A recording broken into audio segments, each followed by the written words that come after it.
আমাদের জায়গা ওইটাই যে আমি আপনাকে প্রচন্ড অপছন্দ করলেও আমি আপনার কথা শুনতে চাই, এবং আপনার কথার পরই আমি আবার আপনার বলতে চাই যে এইটা মানি না। এটা তো ভোট ব্যাংকের একটা অংশই। আর একটা হলো কি, ধরেন পলিটিক্যাল গভর্নমেন্ট না থাকার এই একটা মুশকিল। পলিটিক্যাল গভর্নমেন্টের হয় কি, ক্যাবিনেটে যতজন মন্ত্রী থাকে তাদের কথা একটা লাইন বরাবর যায়, সে জানে যে সে কি করতে চায়, এর বাইরে বলা যাবে না। এখন 20 জন উপদেষ্টা তো 20 ঘরানা থেকে আসছে, এ বলে এইটা, বাকিজন বলে ফেলে আর একটা, যোগাযোগ নাই এবং এক্স্যাক্টলি তাদের কোনো ভিশন নাই। একটা পলিটিক্যাল গভর্নমেন্টের 5 বছর পর সে কি করবে, তার ন্যূনতম একটা ভিশন থাকে, কিন্তু এই গভর্নমেন্টের তো ওই অর্থে দেওয়ার কোনো প্রোগ্রাম ক্যালেন্ডার নাই। তো এই জন্য তাদের বোঝাপড়াটা দেখেন, সমস্যাটা হয়েছে কি, প্রথম যখন ভাঙা হলো, অফকোর্স সেখানে আমি, হাসনাত, আমরা সবাই ছিলাম।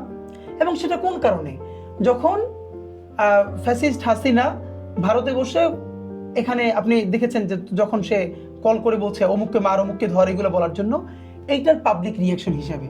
কিন্তু যে কিছুদিন আগে যেটা হলো, ওখানে কিন্তু আমি এবং আমাদের কেউ যাই নাই। আমরা যখন শাহবাগী আমাদের বিরাট প্রোগ্রাম ছিল, আমরা সেই প্রোগ্রামে ছিলাম। যেটা ব্যাপার হয়েছে সেটা হলো যে 32-এ মানুষ যায় কি, আসলে ইস্যুটা 32 না, 32 ব্যাপারটা হলো আপনি একজনকে এত বাজেভাবে, প্রথমত হলো জুলাই, এরপরে গত 15 বছর এতভাবে মানুষকে হত্যা করে গেছেন, মানুষ ন্যূনতম একটা রিভেঞ্জ নিতে চায়। রাগটা আপনার 14 গোষ্ঠীর তো কেউ এখানে নাই, কেউই নাই। আর ধরেন আপনার ছোট ভাইরে একজন স্কুলে থাপ্পড় মারছে, তো 1 সপ্তাহ পর যদি ওর আত্মীয় কারো পান, তারে ধরে আপনি একটা থাপ্পড় দিয়ে দিতে চান যে তোর ভাই আমারে মারছে, আমার ভাইরে মারছে, একটা বকা দিয়ে দিতে চান।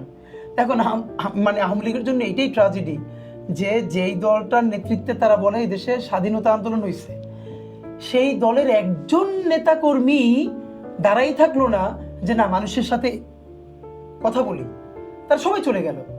তো যেহেতু সবাই চলে গেছে, এখন মানুষ খুব ছাড়বে কোথায়, এই জন্য যেহেতু মনে করো এটা একটা সিম্বল, তাই ওইখানে যায়।